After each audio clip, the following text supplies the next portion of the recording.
Welcome to HEA's HypnoConnect, the podcast by the Hypnosis Education Association. Real conversations, expert insights, and meaningful connection. Brought to you by HypnoBiz in a Box, the ultimate all-in-one hypnosis business platform.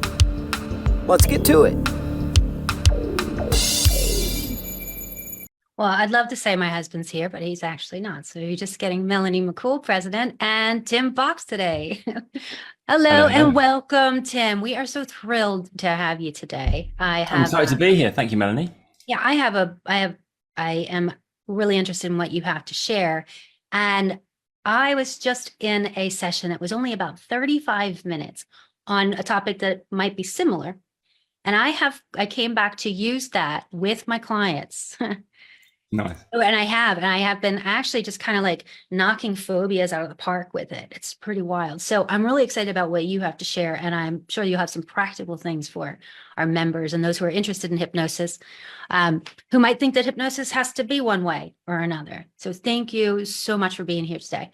And for those of you who are here, Tim is going to give our presentation, and we're going to open for Q&A, bring you all on because this is all about you. So thank you so much, Tim. I'll let you take it over. No problem. Thank you very much, Melanie. As I say, pleasure to be here. Pleasure to see so many people in the room as well. If you want to keep your camera off, that's fine.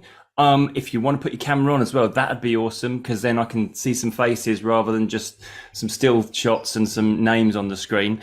It'll help me realize whether my jokes are going down well or appallingly. So, but you don't have to. It's up to you guys. Right. Yeah. So what I'm going to try and do today, take you through, I've got like 45 minutes, which anyone that knows me, I can tend to go off on a tangent and waffle. So I've really got to do what I don't normally do, which is really keep it like, streamlined and stay on topic. So what I am going to say is I want you to feel free as we go through to ask if something like pops into your mind, you're like, I need to ask that of Tim right now. I need to clarify that. Then please interrupt. Otherwise there will be time for questions at the end. Okay, so here we go then. First thing you probably need to know about me. Can I just get a raise of hands if anyone's actually heard me speak before or seen anything by me, or if I'm literally talking to a complete... Oh, we got a couple that actually know of me. Wow, that does my ego the world of good. I appreciate that. So, well, let me tell you a little bit about me. So yeah, I've been doing this about 13 years now. I need to update my bio because it said like 10 years, but I've been running a full-time practice in the southeast of England, just outside London. And yeah, I call myself a remedial hypnotist, or a mind coach I'm using a lot now. I don't know whether that's just because it seems more YouTube friendly, and a lot of the advice I give is out on YouTube because I work a lot with anxiety issues. But anyway, that's where we are. And I've got 130 practitioners trained in my method being a non-trance but direct phenomena-based hypnosis method. So people say, oh, it's non-trance, so is it conversational hypnosis? And it's kind of, it is a conversation, but it's not conversational hypnosis because it doesn't use like language patterns, or it isn't attempting to do anything covert. It's all out in the open, direct phenomena-based communication with the subconscious. So I want to talk to you about how that works, and also a little bit about how it came about, because I think the first thing you probably need to know is, why am I doing non-trance stuff? To know that, you need to know where I came from. Okay, so about 15 years ago, I was a plumber. Now, I know what you're probably thinking. Oh, yes, the age-old tale, that career transition from plumber to hypnotist. But for me, it was an essential transition because I was a very specific type of plumber, and that is a very bad plumber. Don't get me wrong, my cousin is an excellent plumber, my dad is an excellent plumber, and I was working in the family plumbing business, but I was not a good plumber. It was definitely not my calling. And then at some point, my dad said to me, hey, Tim, you know what? I'm going to retire next year. I want to hand the plumbing business over to you. Like he hadn't noticed how appalling I was at it. But anyway, and that just scared the absolute bejesus out of me, because I thought, I don't want to be retiring from my plumbing business when I get to 65 years old. I want to do something else, because I don't want to be doing something I'm rubbish at for the rest of my life. So, and to be fair, plumbing was a weird thing for me to do. I studied philosophy at university, things like that. I was much more of a conceptual thinker than I was a hands-on doer. Still am, to be fair. I'm a little bit better at DIY than I used to be. Still not great at it. I did say I go off on tangents, didn't I? Anyway, point being was that this kind of lit a fire up my backside to say, right, you've got to find something different. You've got to do something different with your life here. Otherwise you're going to be stuck here, not enjoying life. So I kind of rediscovered an interest in hypnosis for whatever reason. Yeah. And I'd been interested in it when I was studying philosophy, and for some reason it came into my awareness. I don't know if this resonates with you guys, but there's, you see a YouTube video or you read something in a journal, there's something that just brings it into your awareness. And because there's a bit of your mind that's looking for something, a bit of you says, that's interesting. Let's have a look in that direction. And I discovered a guy called John Chase, saw some of his videos online, and it just resonated with me, the way he was talking about it. Interestingly enough, a few years later, I ended up disagreeing with John about most of things to do with hypnosis, but I guess that's the way with mentors, isn't it? You don't just copy them, you take on their learnings and then you do something different with them. And John became my hypnosis mentor. Sadly, we lost John literally just a couple of months ago. Very, very sad for me. Very, be like losing a hypno dad. But anyway, I race ahead here. I went on a weekend training with John. Literally down the road, I think it was Croydon that I went to, and it just blew my mind. It showed me things I didn't realize were possible. I remember calling my partner just before I left the hotel to come home, saying, "Oh my God, I've got magic powers! I can't believe it! This stuff is just amazing." And to say that weekend changed my life would be an understatement, because it absolutely fundamentally changed the direction of it. It made me realize what could be done, what is possible. I thought I would have to do, a psychology degree and then specialize in hypnosis before you got to hypnotize somebody. And here we were, lunchtime on day one, we were sticking people to things, and I was like, that's incredible, isn't it? That's really, but I guess that's the point, is that I was always taught phenomena as the first step into hypnosis. I was always taught about, idiomotor response. I was taught about subconscious dominance. I was taught it wasn't about, you don't start with relaxation. You don't start with close your eyes and imagine. You get a phenomena and then you take it from there. So I was taught a very specific way. Now, I should say I didn't do anything tremendously groundbreaking with this in the first couple of years of knowing hypnosis.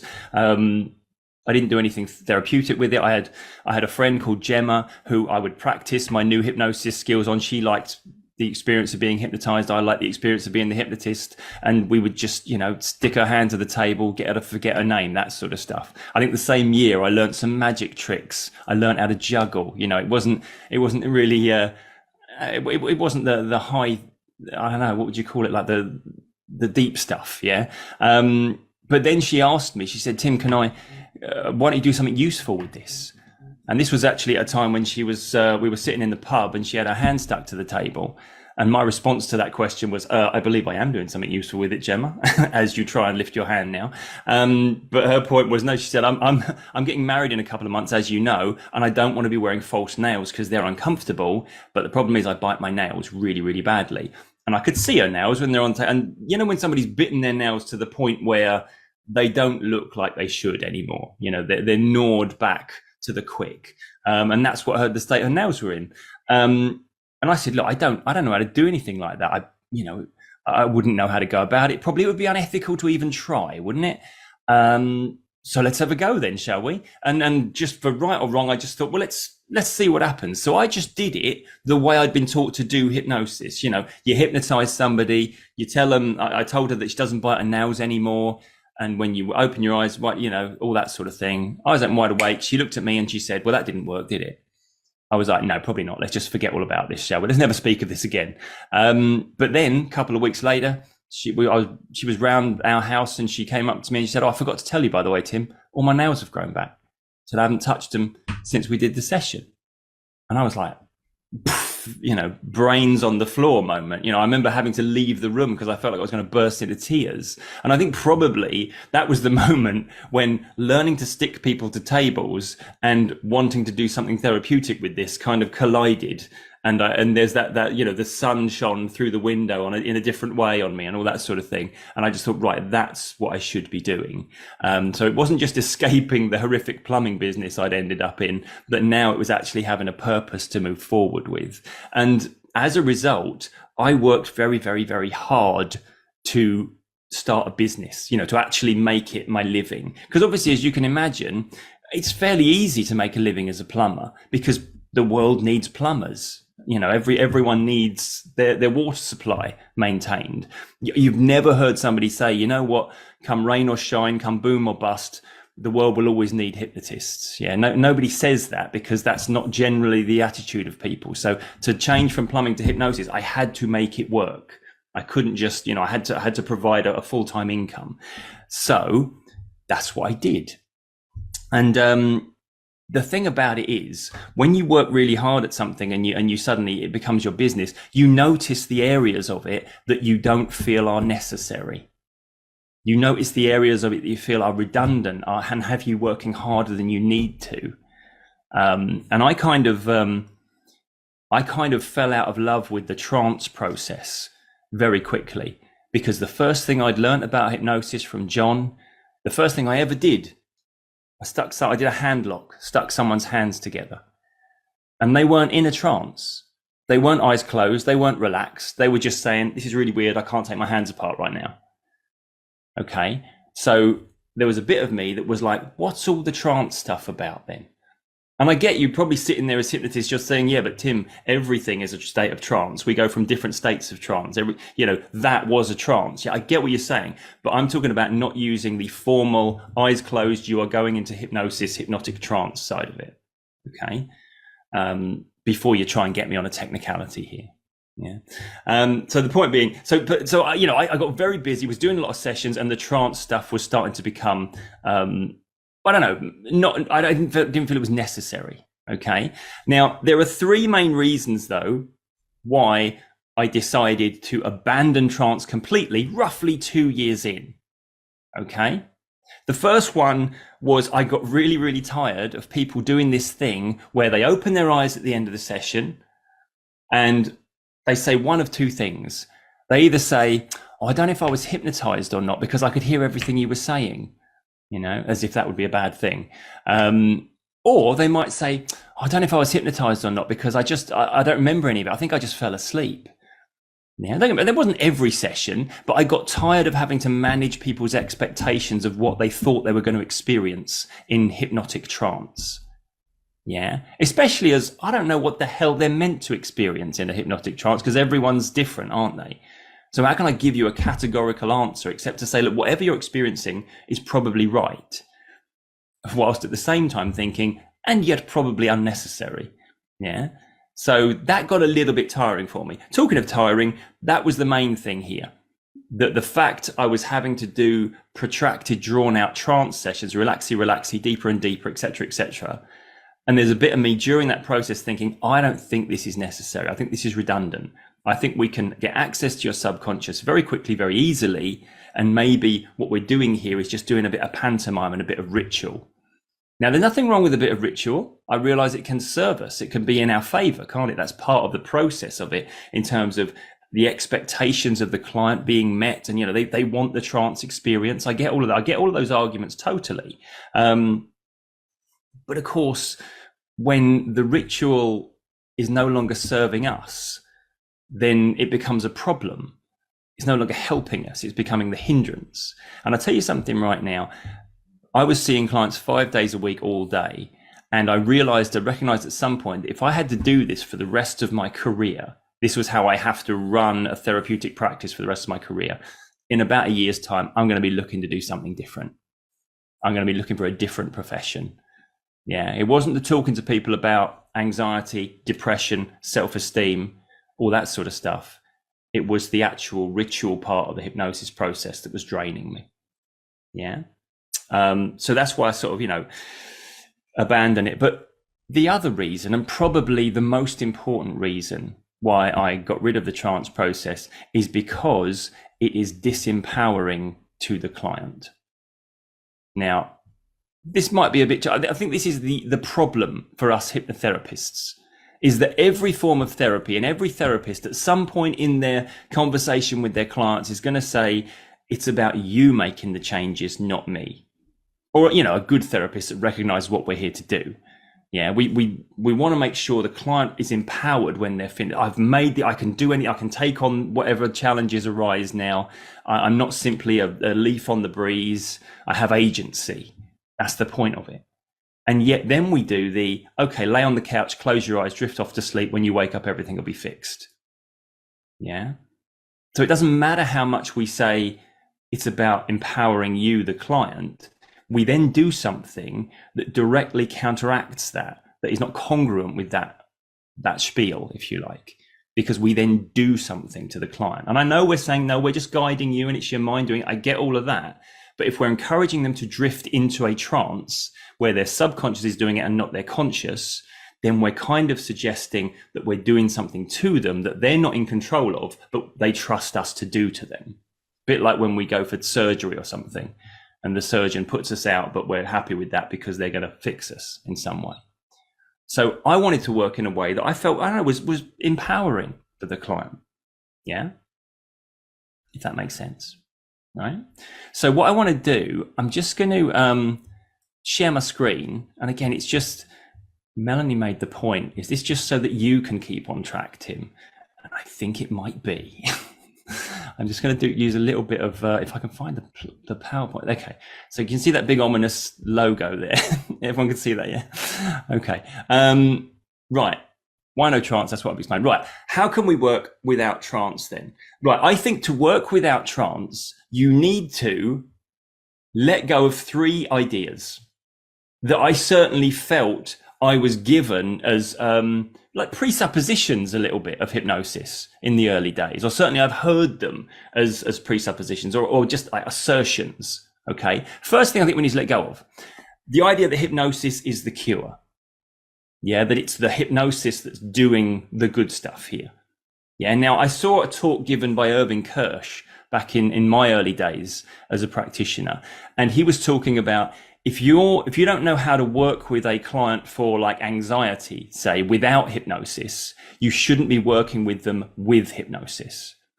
Yeah. And that was quite challenging to me because I'm like, well, funny enough, Irvin, all I've got is bloody hypnosis, so what am I meant to do about that then? Yeah. But then you realize what he's talking about is that the reacting agent is not the hypnosis. Hypnosis is how we deliver the answer. It's not the answer itself. Yeah. So if we can let go of that idea that it's in some way the quality of the hypnosis that's delivering the medicating agent, if you like, or something like that, then we can start to take things a little bit further. I think we can start to give the client a better understanding of what's going on with them. Yeah. I've never been fond of the idea it's because of the hypnosis, the master tool of hypnosis, that you're going to get fixed now. Second thing to let go of, depth of hypnosis matters. One of the first things I remember John telling me is there is no depth really. It's a bit of a misconception that we go deeper into hypnosis. Now I know this sort of flies in the face of people like Ellman and stuff like that. If it didn't work, you weren't hypnotized enough, you weren't deep enough. And it flies in the face of a lot of models that say there's all these levels of hypnosis where you can get access to different phenomena based on how deep you are. I'm just going to ask you to entertain the idea that what if that wasn't the case? What if everything we needed was accessible at the first level, just the connection with the subconscious? Okay. So I've got a really complicated model of trance that I work with. Complicated in inverted commas, meaning not complicated at all. I see it this way. Yeah. If we've got our conscious mind here, which is the bit we're aware of, obviously the logical, rational reasoning part of us, we've got our subconscious beneath the surface here doing all the amazing, wonderful thing, hundreds and hundreds of things all at once, emotional, imaginative, creative, that kind of thing. We are looking to create something I would refer to as subconscious dominance, where your subconscious is to the fore. So we can deal directly with your subconscious, not just your conscious. Now, if we do something to stimulate the subconscious, emote, imagine, things like that, we might go subconsciously dominant. Okay. And that's what we're looking to do with hypnosis. If we then start to say and close your eyes and drift off and relax and go deeper and deeper, we're not going deeper into the subconscious. The subconscious is either dominant or not dominant. We're just backing off the conscious attention here. We're encouraging the client's conscious to just, hey, you got nothing to do here. You can just drift off. You can relax.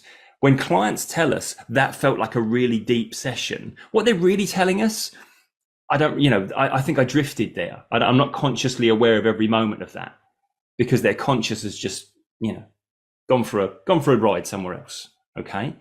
Now, if you think of it like that, then it takes away the need, you know, if this we're calling depth isn't going deeper into the subconscious, but actually just backing off the conscious, then it doesn't matter how deep we go into the subconscious, because all we need to do is deal directly with that part of your thinking.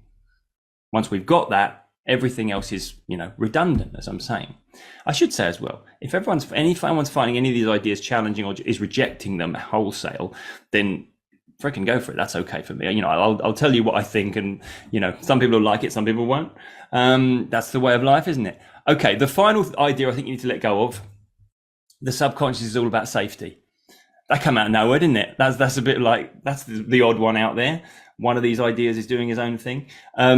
The idea, we get told this, don't we, that the subconscious mind is there to keep us safe. Survival is the primary function. That's why we have fears, even though we don't want to have fears. That's why we have anxieties, even though we just want to enjoy life, that kind of thing.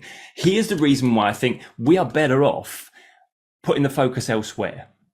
I think safety is important, but I think safety is only important because it's a key component element to what your mind is actually primarily hunting for: happiness. Whatever happiness is to you. I don't mean immediate pleasure. I mean happiness as a grand scheme of things here. Yeah, the what we would regard as the good stuff. Okay. Now, as I say, safety is important, but only because it's like a key ingredient of the cake we call happiness. You can't feel happy if you don't feel safe. Simple as that. Yeah, it has to be there. But we know happiness is probably a greater primary motivator than simple safety, because if it weren't, then you wouldn't see people leaping out of aeroplanes just for the lols. Yeah, because it's safer not to leap out of an aeroplane when it's in the air. Bungee jumping wouldn't be a thing, you know, because it's safer not to jump off of a bridge with an elastic band tied around your ankles. Not as thrilling, I'm told. I'm not going to find out, but that's what I'm told. Yeah, exactly. I think we can all reject bungee jumping wholesale. Thank you very much. But you know, that's it. It's exciting. It's a thrill. It's a rush. But it's a lot safer not to do it, isn't it? But I think the most important example here, if safety were the only focus of your subconscious, the primary, then you wouldn't see people ending their own existence. Your subconscious wouldn't allow it. It would be impossible. Yeah. And when does your subconscious actually instigate it? When you no longer see the possibility of any future happiness. Yeah. And I think this is why it's a good idea to work on the premise that the bit of the mind we are talking to is already looking for the best route forwards towards happiness. There's a good quote by a gentleman called John Shedd, which I quote a lot, and that is that a ship in harbour is safe, but that's not what ships are built for. Yeah. And I think that idea inspires us because it speaks to a part of us that knows, I want to be more than just existing on this planet. Yeah. Talking of ships, let's talk about the ship analogy, which I talk about all the time, which if anyone knows anything about me will have heard me spoke about already, probably many times. This is how I simplify things for my clients. If we think of our mind like a ship, every ship has a captain and a crew. And in this analogy, the captain is the logical, conscious part of our thinking. It's our, you know, point of immediate focus, a bit that we're using to pay attention to each other. It knows where we're going, why we're going there, how we're going to get there, that kind of thing. Yeah, you are captain of your ship effectively. But unfortunately, of course, the part of our mind that has its hands on all the things that steer and sail our ship, that's the crew, and that's your subconscious. Now, in an ideal world, your crew would just be listening to your captain. You'd say, right, I want to go there, do that, achieve that. The crew would say, aye, aye, captain. And the crew would do everything they could to get us there. And by the way, your crew steer your ship by triggering emotions. Okay. So if we perceive danger, our crew will trigger the emotion of fear. And that discomfort that we feel with fear will encourage us to move away from the dangerous thing, to return to comfort. If we've been wronged, our crew might trigger anger, and it will inspire us to take action to right the wrong. Yeah. So the way I see this is that ultimately our crew are trying to find the best strategy for the most happiness. Okay. And we're simply trying to remove the barriers that are stopping them getting there at the moment. All those barriers that are based on things we've learned along the way. ideas that limit and restrict us. If we assume your crew are always looking for the best route to happiness anyway, we don't have to be covert. We don't have to trick any part of your mind. We don't have to implement this magical hypnosis thing where I'm going to reprogram your mind. We just have to work out how to remove those barriers. And to do that, all we need to do is have a direct conversation with the part of you that put the barriers up. So basically, you've got a crew member aboard your ship which is doing something that isn't sailing us in the direction the captain wants to go. Let's have a chat with that part. Yeah? Change is effectively a conversation. That's what I'm always looking to do when I'm working with clients. Reduce the whole change process into a direct conversation with the client's subconscious mind. Yeah? Makes sense to everyone so far?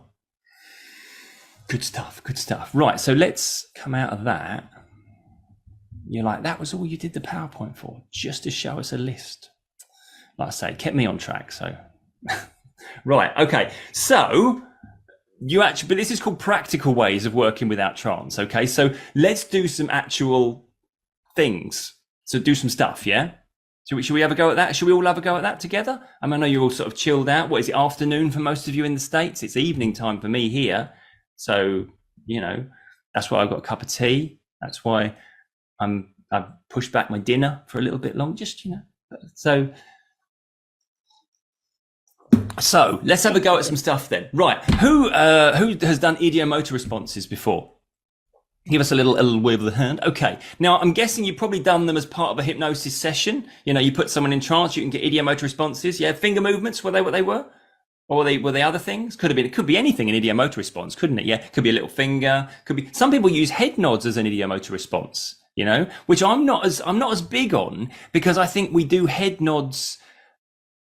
We're too attached to that already, if you know what I mean. It's a very conscious thing when we ask people to nod their head in trance and things like that. And I'm kind of want to make sure that we're getting a subconscious, direct phenomena-based idiomotor response rather than something the person's doing, just because they're used to doing it consciously. You know what I mean? But anyway, let's do some out of trance idiomotor responses then. Okay, shall we? So for you, those of you that never done this before, this will be fun because, you haven't done it before. But those of you that have done it before, this will be fun as well because you've done it before. And so you know what you're doing. So all I want you to do,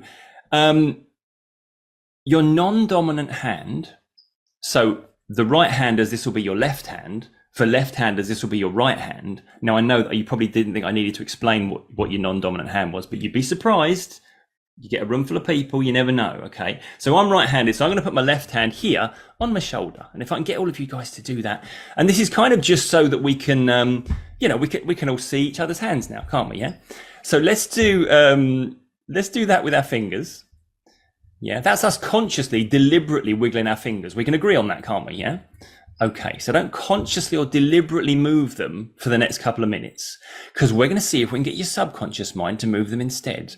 Now I'll explain what I mean by this. And again, I'm sort of talking you through it as I would talk to a client here. If I were in that room with you there, I could literally reach over, lift one of your fingers off your shoulder there. You'd have nothing to do with that finger lifting up because it'd be me lifting up, wouldn't it? Now, surprise, surprise, your subconscious is capable of being that invisible or imaginary hand that just reaches over and lifts a finger off your shoulder. So let's ask it to do that now and see what happens, okay?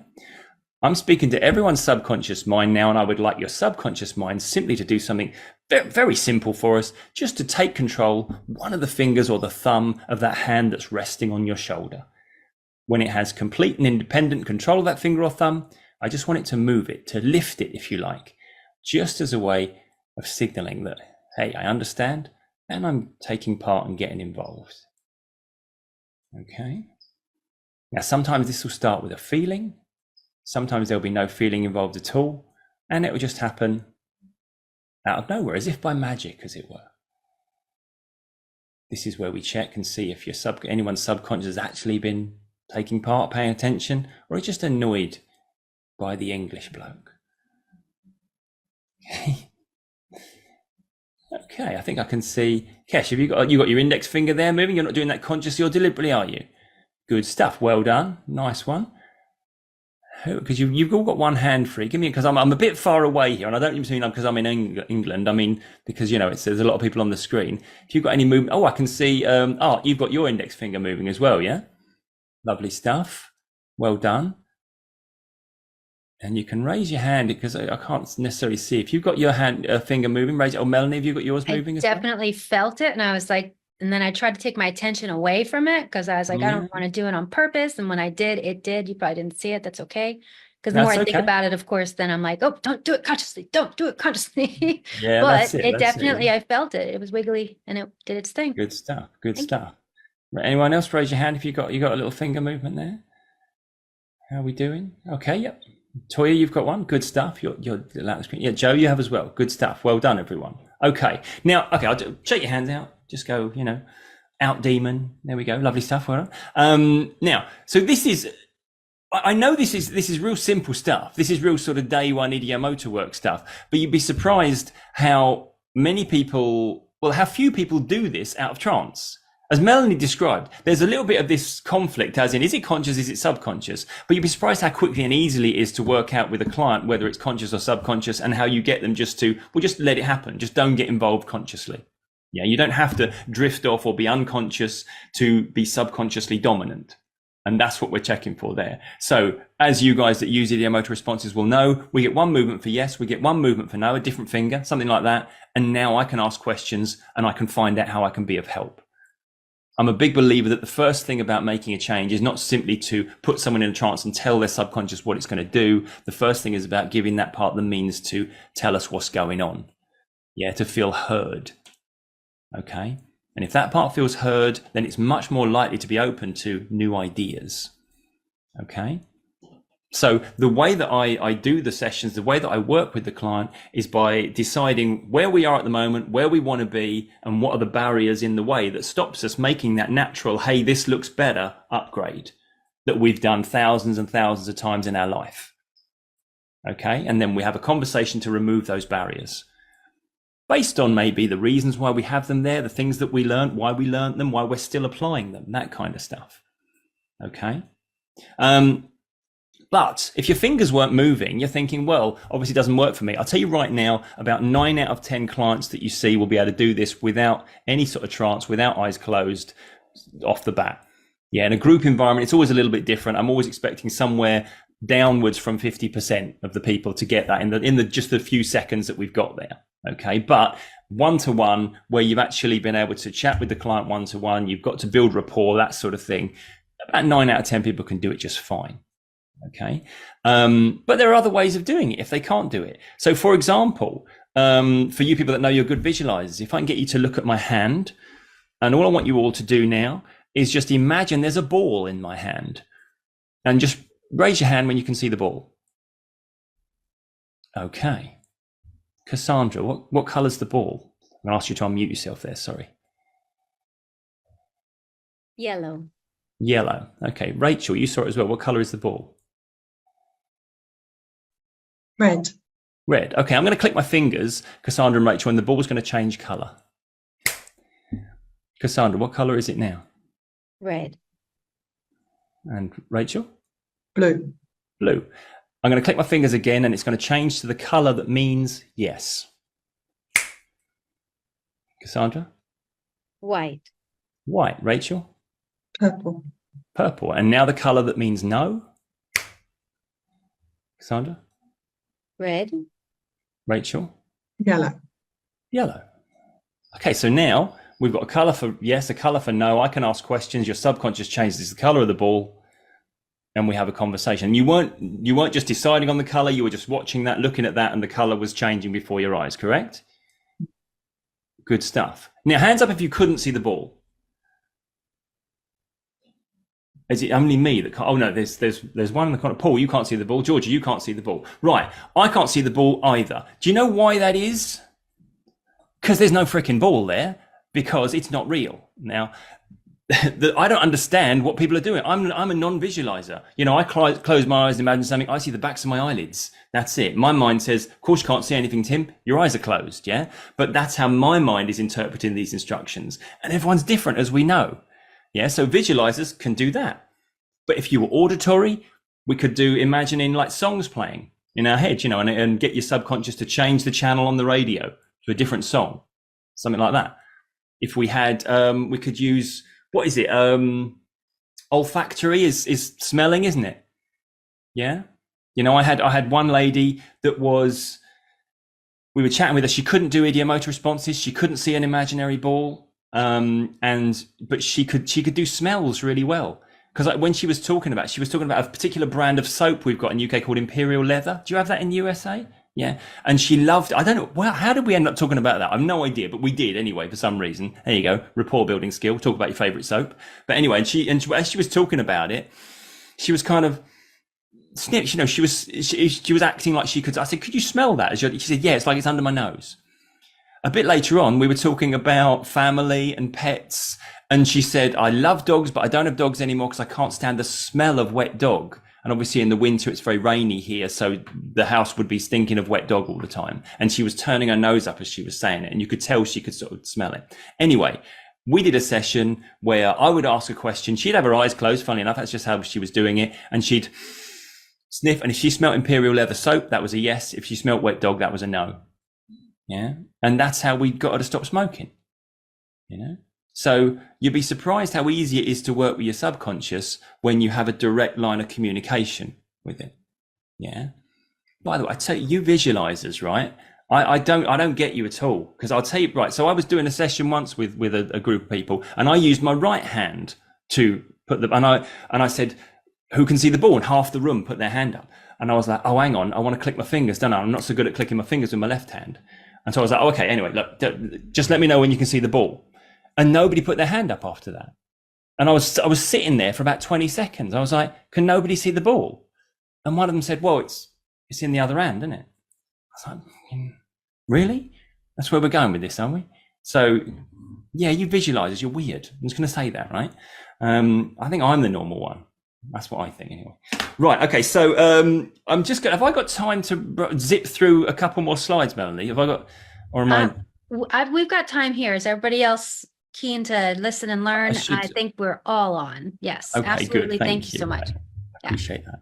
So I appreciate I've been talking very fast tonight. I know that I talk fast anyway, but I talk especially fast when I'm trying to get through a lot of material very quickly. But the thing obviously I can't go through, I haven't got time to go through, is things like how we structure the conversation, how we leverage that communication and get the changes that we're looking for, in terms of removing the barriers. I'm sure you'll have your own ideas about how to do that because, you're therapists. That's what you do. But the way that I do it, that's what the control system is. That's kind of just taking that idea of some direct form of communication and then working on that basic principle that you're talking to a part of the subconscious or a member of the crew, if you like, that is trying to find the best strategy for the most happiness, how we allow that part to achieve that. Yeah. So, but the one thing I do want to say is it's kind of the advantages of using either the control system or some form of non-trance method. Okay. So firstly, it's more empowering for the client. Remember, we were talking about that idea that basically you are conscious at all times. So now you're not having something done to you. You're taking part in it. It's a conversation between you and the client and their subconscious. The number of times the client gets involved in that conversation because they've got things coming into their mind that I couldn't possibly have thought of or possibly have understood without them getting involved and talking to me about it. I saw one of the first clients I saw that was before I really formalized the structure of this method. And I was just using it was only about a couple of years in before I sort of abandoned trance. She came back for a follow-up session. We'd done one and she came for a follow-up. And I said, how have you been? And she said, you know what, when I left here, 10 out of 10, amazing, felt great. I was like, awesome stuff. And she said, then it was a few days later, something happened and I realized, it's not quite 10 out. It's not quite spot on. It's like 7 or 8 out of 10. And I said, well, we can just work on that today then and get the last bits done. And she said, well, funny enough, she said, after that happened, I did that method that we did here. I had a conversation with my own subconscious and, yes, 10 out of 10 now. She said, I don't need you, do I? And I was like, oh, hang on, someone's noticed. But then I thought, well, no, that's a good thing, isn't it? That I send the client away literally with the power in their own hands. And that was when it kind of dawned for me, oh yeah, that's the point. Yeah. Yeah. So that's why I'm a big fan of empowering the client. And I think this is why I enjoy working this way so much, because it does that. It's easier and more enjoyable for you and the client. And I can't stress this enough. It's, because you're constantly having a conversation with the client, they're not afraid of you doing something to them. They're taking part in it. And I have fun during my sessions. You know, even if we're dealing with, you know, depression, I know the client's going to laugh at some point, because we're going to do things that they're going to find amazing, and we're going to give them back hope because they're doing things they didn't realize were possible. I remember one client I had, which still freaks me out to think about it now. She was quite out there. Does that phrase translate in terms of, you know, the universe, that kind of thing, stars, and yeah. And we did, well, I forget what we were working on now, to my shame. I can't remember exactly what we were working on, but I was talking to her fingers, and we asked for the change. It had agreed to the change. I said, okay, let's make the change. You know, I'll click my fingers, do it, signal yes when it happens. Yeah. Click my fingers. And she started sort of a lot of breathing going on. You know, if she was in trance, I might be thinking, oh no, is she going to have an ab reaction right now? But she was just sort of, ooh, like this, you know, we were both enjoying what was going on there, if you know what I mean. It's like, isn't this interesting what's occurring right now? Quite breathy, quite hyperventilating, and then calm down. And then, whew. And I said, what happened there then? And she said, well, the stuff from this life cleared straight away, but it was 2 other lives worth of stuff. That's what the breathing was about. And I was like, yes, sometimes that happens. Yeah. Even though that's not really my model of working, if you know what I mean. But it's interesting what the client brings. I remember another guy I had who was, you know, we were working with a crew member in this hand, and suddenly this finger came up out of nowhere, and he looked over at it and he said, oh, that's money. And I was like, what do you mean? And that was the crew member in charge of making sure he provided for his family, making sure they didn't run out of money. That was all the anxieties surrounding that. You just never know what you're going to get. It's a very interesting way of working. Subversion of expectations. As I've already said before, I didn't like the idea that the person that was coming to see me had seen The Simpsons or had seen whatever popular representation of hypnosis was in the media at the time and decided they knew what they were to expect from a hypnosis session. The fact that you just don't go anywhere near, eyes closed and imagine, it blows their minds in terms of the expectations. And the fact that you're telling them exactly how it's going to work. I don't want to just buy into people's expectations. I want to exceed their expectations. You tell them to put their hands on their lap or on their shoulder and you get their fingers moving involuntarily. That is much better than, I found that lovely and relaxing. What an enjoyable, peaceful, relaxing session that was. Because now they're going away with, hey, that's never happened before. I wonder what else that's never happened before could happen for me now. Yeah, it opens up new possibilities for them. I always use the example that if an electrician came into my building to rewire, actually, I did have a guy rewiring my fuse box. Yeah. And if I'd have said to him, oh, you're putting the blue wire in there and the brown wire in there, I thought the blue wire went there and the brown wire went there. That's what I was expecting.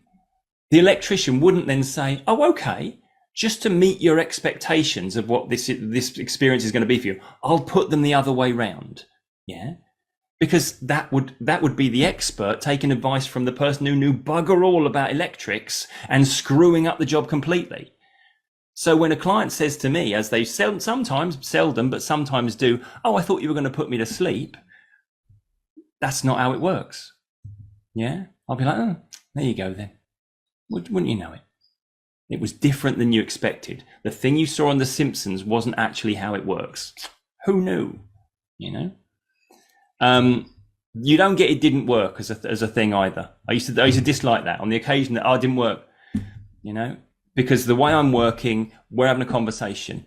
If you've got a technique or a method that you use and it doesn't work, okay, now you need to use a different tool, a different method. What other method shall I use? And you've already lost the faith of the client a little bit because the first one, the one you thought was going to work, didn't work. If it's just a conversation, they come back and they say it's complete, it's done. Great, the work is complete. Lovely stuff. let's finish the conversation, say congratulations, consolidate the work, get that part to carry on doing it, keep up the good work, that sort of thing. If they come back and say it's not right still, the conversation is incomplete. We can just continue the conversation, understand why that part wasn't able to make the changes that we know it wants to make. Yeah, we're further along the line. We just got to continue that journey. Yeah. And finally, no hypnosis barriers. What I mean by that is it's quite difficult to go into corporates, to schools, to places of business and present hypnosis. I'm going to now do some hypnosis with your staff. There's resistance to that. So if all I'm doing is talking about your subconscious and getting access to your subconscious and your automatic patterns, it's a lot easier to promote what you do. Yeah. Plus, there's a certain amount of benefit you get from simply being able to demonstrate ideomotor responses to people. You don't have to, when they say, what is it you do? Oh, well, come by, I'll do a trance session for you and you can experience it. What is it you do? Well, put your hand on the table and I'll show you what I do. Yeah. I have a friend of mine called Karen, and I met her about 10 years ago. And at one of the networking things, she said to me afterwards, can you show me what you talk about the subconscious? What do you mean? And we got a little finger just wiggling. She wasn't a great responder. We had a very tiny little idiomotor response round the table at a coffee shop where we were having a business networking event. Yeah. But it was enough to blow her mind. And, I say that was 10 years ago. I haven't spoken to Karen for about 5 years, but she sent me the latest client she referred to me about a month ago, because she still refers to me because her finger wiggled. Yeah, it's surprising what people will latch onto. Bad side of that, though, is of course then that every networking event I bumped into her at for the next God knows how long, she would gesture at me across the room and go, "Oh, Tim, hey," like that, which is not the sort of signal you really want a woman at a networking event chucking across the room at you. But not a common side effect of that. But anyway, so that's the reasons why I work this way. And that's to be fair, that's the reason why I train others in this method, because I think it comes from a slightly different place to what we're taught normally. I don't think it's a challenging concept to understand, but it's just I think it's a little, well, I see it as an upgrade, but probably it's like a more of a sidestep from where you are, possibly. But if you are interested, if you might be interested in learning how to do it, that's how it happens. I do 8 days of training with somebody. There's a little bit of home study. I ask you to produce case studies, all the usual stuff, and you get ongoing support during that whole process. In fact, we have scheduled support sessions after we finish the formal training. And then there's a final review with me to check you know what you're doing, that sort of thing. If you want any more details on that, by the way, because that's just a very brief précis, there's my email, tim@thecontrolsystem.co.uk. So if you want to know more about what I do, if you've got any questions about what I've spoken about today, well, you get to ask them in a moment. But if there's anything that springs to mind after I've finished or after this evening, stroke this afternoon for you, isn't it? Forgot about that. Then get in touch with me and I'll do my best to answer any queries that you have. Okay, blimey, I've raced through that. I've still run over time. I did say it, didn't I, Melanie? Oh, you're fine. Thank you. Okay, let me stop sharing this. Right, okay, cool. Any, this is the point where I can take questions if anyone has any questions. Oh, I'm sure we've got many. Yeah, there's Art. Go for it. And yet when you're asked a question, please say who you are, where you're from, and if you want to say how long you've been in hypnosis, please do. Thank you, Art. Cool. Okay, Art Emmerich in Sarasota, Florida, and been in practice for about 45 years now. Cool. And I'm beginning to have opinions, kind of like you are, Tim, I guess. I was just wondering if you could comment, what do you see as your connection, if any, with parts therapy, which is a very popular thing? Yeah, I think parts. So I'm not completely aligned with parts therapy because from what I've heard about parts therapy, it's not exactly that part of it, as in different members of the crew, is about as close as I get to parts therapy. Yeah, I don't think there are archetypes there. I'm very much talking to crew members that will all use different emotions to sail the ship at different times. Yeah, but I've heard it said that it is kind of like a slightly, again, step to the side version of parts therapy, but I've also heard it's a lot less complicated in terms of the exact processes that you're meant to use, because my mantra is keep it simple. First thing John taught me was keep it simple. And that was the only thing, probably by the time he died, that was the only thing we actually dead set agreed on, was to keep it simple, because we've both been in practice long enough to realize that it's, you know, if we join our client in all of their complexities with a complex method and a complicated system, then we don't get as good results as if we just keep it simple, keep it as simple as possible, you know. But yeah, the parts therapy question does come up. And you know what? I keep thinking I should probably do some more research into parts therapy so I can actually categorically tell you the similarities and the differences. But I'm not formally trained in parts, so I can't do that. I'd misrepresent parts therapy, to be fair, if I did that. So, but that's, as I understand it, that's the crew aspect of it is where it is similar. You know? Okay. Thank you. That's good. No problem. I hope I'm still doing it in 45 years. Yeah. Having said that, though, I'm more likely to be dead, I think, but in that time. Well, don't do that, because I just looked at my age, and the goal of having a triple digit age is only 15 years away from me. So I mean, I can Really? I can do 15 Let's do years it. with That's my eyes amazing. closed here, you know. I would not have guessed that, Art. I mean, that's not So me I'm just being thinking nice. I'm going to be 100-year-old hypnotist here. That's my goal. Yes. I hope you've got that website already, because that will have been gone otherwise, wouldn't it? Awesome. Nice one. Thank you for the question, Art. Any more for any more? I had a question. I was just curious. So like, how can this can be integrated like at any point of any session? Because I feel like, because I do a lot of parts work. I do a lot of parts work. So I feel like what you said with the part is very similar to getting those parts to shift and to make that shift while they're in the hypnotic state. So I see the value in adding different techniques and trying to get shifts as quickly as possible.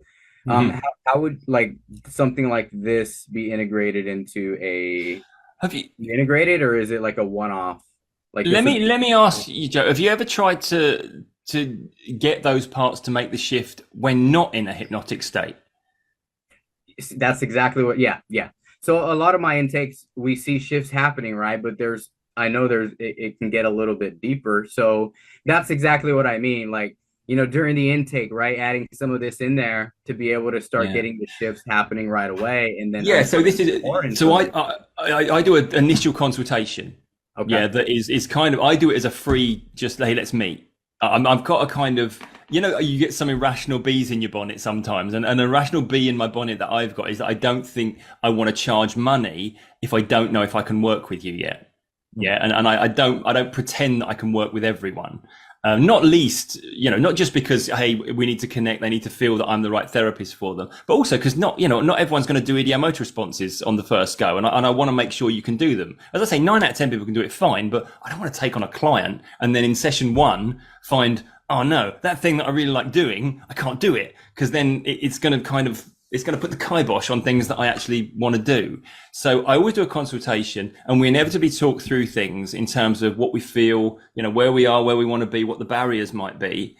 And yeah, you're right. Shifts start to occur before we actually get into that first session proper. I do a 3-session protocol, by the way. That's what I've done for years. I just like working that way. I think people like to buy programs rather than session by session. It allows them to feel like, okay, you're taking me seriously. You're not just saying, hey, one and done, you'll be great, that kind of thing. And also it says that we've got a finite process that we're going to do here. We're not just going to say, well, we'll see how we feel as we go. Who knows how many sessions it'll be. I think people like to say, right, if I engage with this thing, I've just done this consultation with Tim. If I engage with this, I know it's 3 sessions. I know it will cost me this amount of money, and that's it. Yeah. And if by the end of the consultation, they feel confident that they're going to get a result, and I feel confident we're going to get a result, then hopefully we can both move forward, you know, best foot forward. I do ideomotor responses in that first consultation. You know, I make sure, and that's the thing for them a lot of the time. That's what you get, somebody that's in despair a little bit. I don't know if you've ever heard that thing, oh, you're my last hope. I've tried everything else except you, which they haven't, but that's their perception. That's their perspective. As soon as you get their fingers wiggling, they're like, well, that's different than anything I've ever done before. Even if they've done hypnotherapy before, they've not done that before.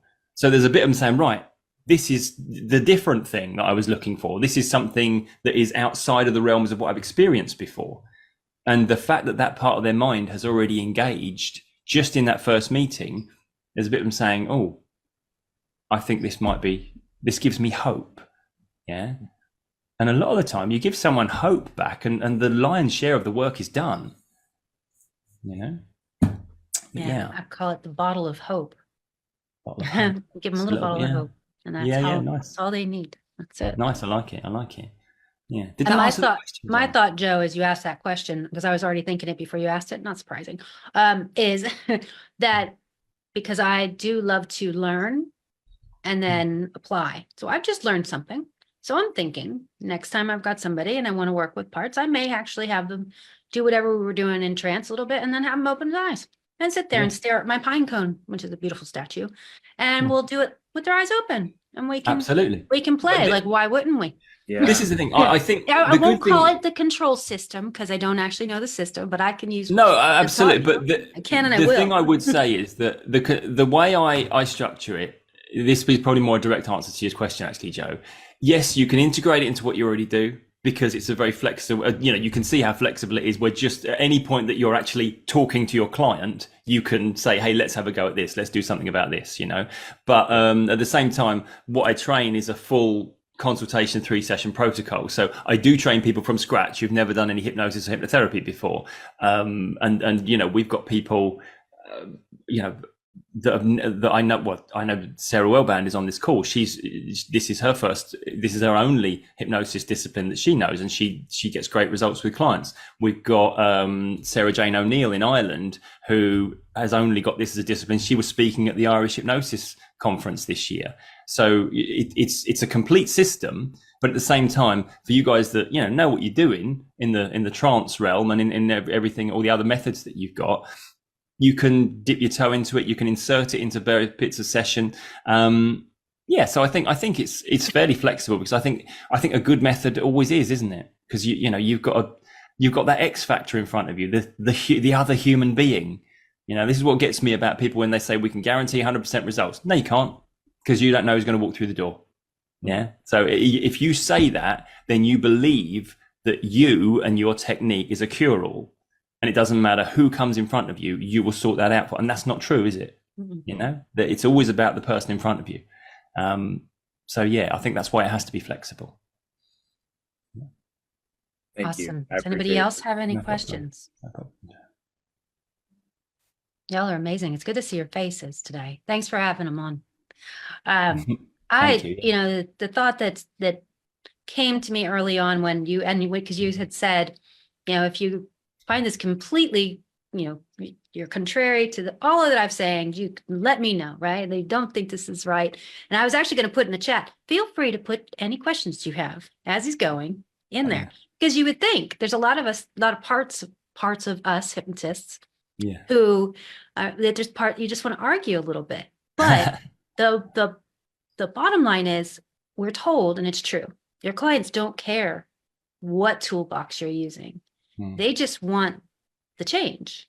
And it's extraordinary change. And you're still working with the subconscious.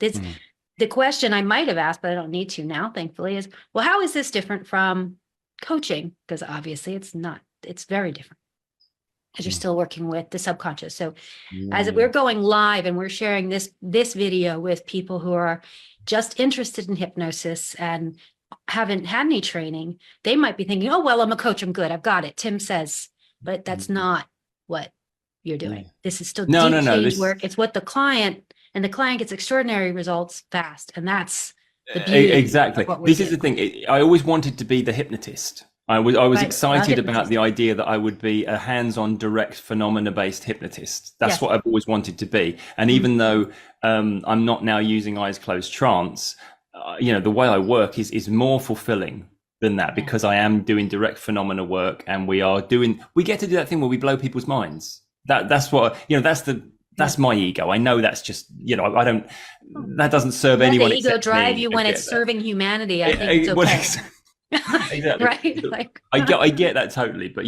so yeah, absolutely. Go on, Art. You got another question? So, Tim, you've moved on in the hierarchy of things that I heard one of my teachers said, don't be a hypnotist, Okay. be hypnotic. Oh, nice. Yeah. And now, so if you're hypnotic, it doesn't make any difference what you're doing. You're doing it in a hypnotic fashion. And what that means is you're speaking to the unconscious, not to the conscious. I agree. I agree with that totally. And this is the thing. I think this is why we get these spontaneous changes without really doing any hypnosis formally, is because, we don't need hypnosis for our mind to learn and upgrade. We're doing it all the time. If we can conversationally remove barriers that are blocking them right now, just by talking to them, just by opening up ideas, then we don't need to get the fingers wiggling. We don't need to tell them to close their eyes and go deeper and deeper into trance, because we've addressed the issue that was why that bit of our mind was saying, I'd love to get you here, but I can't because this thing is true. Mm-hmm. But if it's not true anymore, then we're there. And I take the point about being hypnotic. I don't think I'm tremendously hypnotic though. I think I'm more annoying than hypnotic, I think, but I mean, not by design, but just I think by unfortunate happenstance. But No, we can all say no.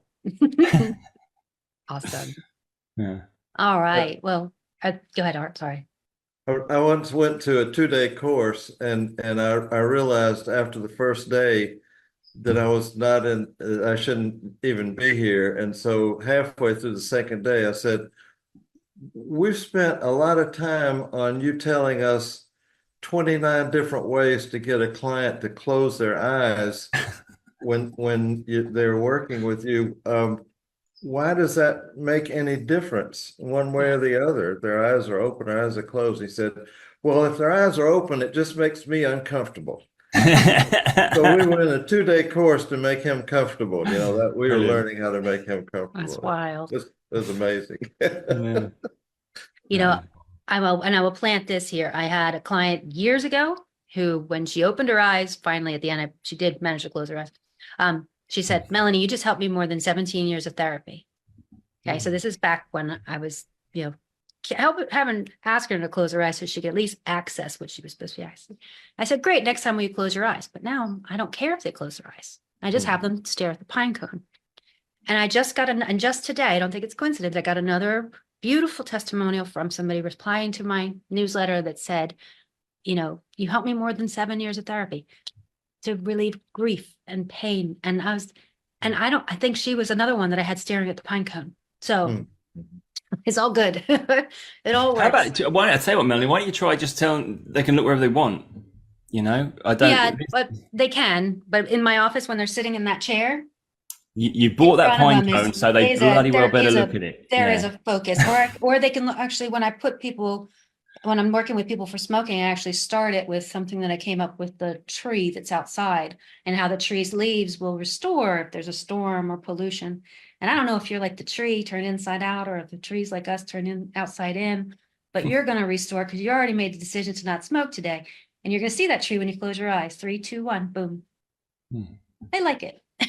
So they might be staring at a tree or the pine cone. I don't care what they stare at. It's focus. Yeah, and again, their outcome. So this is again. I mean, I know I'm backing up here to what we were talking about before. I know it, and you want to teach me, and I want to know. This is the thing. I'm just sort of suggesting that. How about if we just said that focus was irrelevant in terms of conscious where we focus? What if we just try? So if you guys are thinking, I want to try something out here. So I got into the habit of saying, just because I messed up one day. Or something occurred to me as I was saying it. I said, you can be eyes open, eyes closed. You can stare around the room, stare at me. Actually, don't stare at me. That'd be weird. And that's then I just started saying that with every client. And so they laugh and they stop worrying about where they're focusing.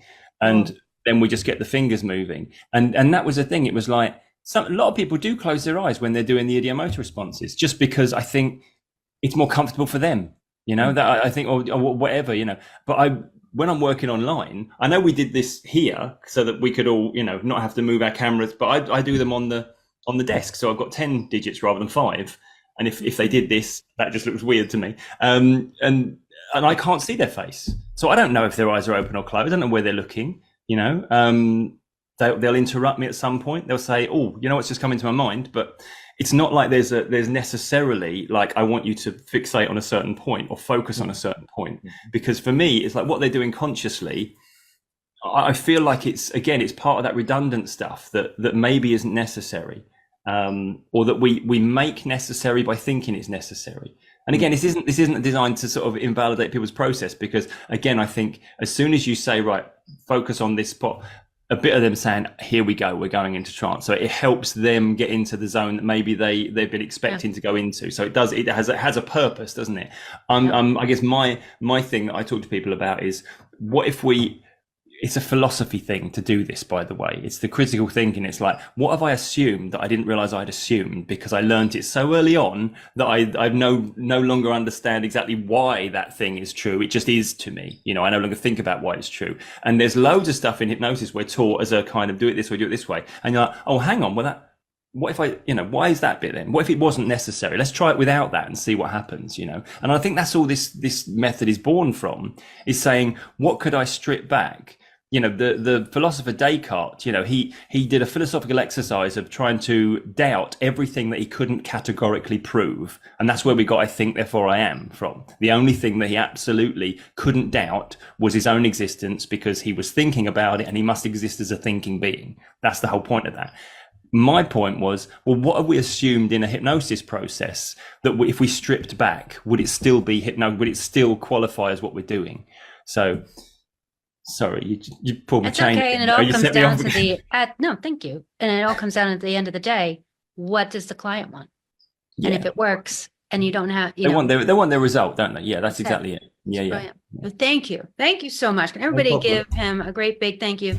You know how to use the reactions. Send him some hearts and some. Thank you very much. Beautiful things, you know. Awesome. Thank you so much, Tim, sincerely. Very welcome. And you can, for those who are here, you can drop in the chat your email if you'd like. And you can also drop it in the group where the live stream was. Thank you for joining us on HEA's HypnoConnect, the podcast by the Hypnosis Education Association, a not-for-profit organization serving the hypnosis community since 1998. Proudly sponsored by HypnoBiz in a Box, the all-in-one platform for building a thriving hypnosis practice without burnout.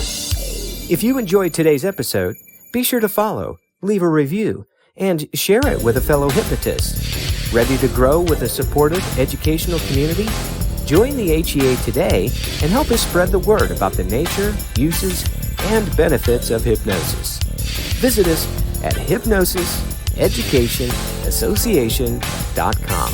And if you're looking to get started, streamline, or scale your hypnosis business, head on over to hypnobizinabox.com, where you'll attract steady clients, generate reliable income, and be supported by a community of like-minded hypnosis professionals. Until next time, find a hypno buddy, stay inspired, and stay connected to HEA's HypnoConnect.